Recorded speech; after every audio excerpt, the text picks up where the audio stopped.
I got drafted the first day I was in law school, and so I had to withdraw from law school and served then for 2 years, and once I returned from the service, I went back to law school. I'm waiting to be shipped over to Nam, and the Kent State massacre occurred, and I was shocked that there could be a protest so violent that somehow those who had participated in the protest had actually been killed, whether by design or accident. It happened in America on a college campus. I couldn't believe it. But again, once I was there, once I got shipped over, I didn't stay attuned to what was happening in America, no. I was in the infantry, and so I humped a rucksack in the bush is what I did for the most part. I was very fortunate, however. I only had to be in the bush for about 6 months, and I got a base camp job for the balance of my service, so I was extremely thankful for that. We were in the Central Highlands, which was mostly Qui Nhon and Pleiku. I did get sent up to Hue with the 101st, but mostly in the Central Highlands.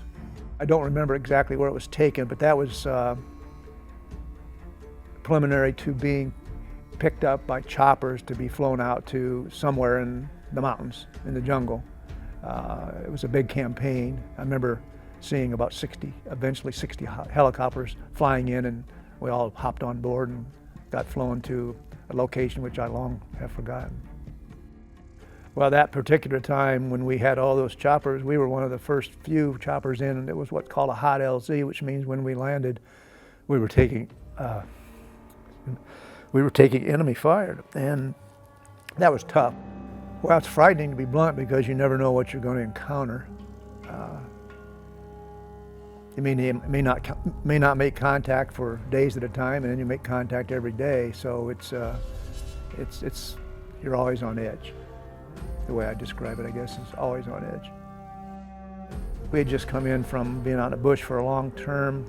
They put us in an ARVN, which is Army Republic of Vietnam. It's the regular army for South Vietnam. They put us in one of their base camps, and we were there only for a short time. Found out some other troops were engaged with the North Vietnamese and VC, and they needed support. And so rather than send the ARVN out, we got sent back out. And I thought to myself, when that happened, I thought, this isn't right. Why should we, who are there trying to help them fight their battles when they have an opportunity to, but yet we were sent back out? I really struggled with that, and I was jaded from there on, because I realized maybe, just maybe, the purpose for which we were there, I'm sure it was good at first, but the purpose had been lost by that time. I came to realize that the Vietnamese people didn't care that we were there, to be blunt. That was a largely agrarian country. They didn't really care about who governed them or what politics there were. They felt like we were an intrusion because it didn't mean anything to them. They wanted to just take care of the rice pads and feed their families, to be blunt.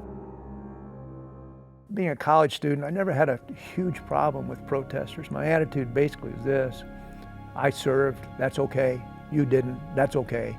I never was angry at anybody who didn't serve. Never was. Didn't bother me unless they called us. You've heard, I didn't get called this personally, but you heard you're a child killer or things like that, where I just thought that was ignorance as opposed to protest. So other than that, I simply listened to them. Didn't agree with it necessarily, but defended their right to say it. It's been a positive influence, quite frankly. You know how difficult life can be when you're in those situations, and so regardless of what you may face now, ever since I returned from Nam, it's not that I dismiss it, but I keep thinking, if times are tough, just remind yourself what humping a rucksack was like.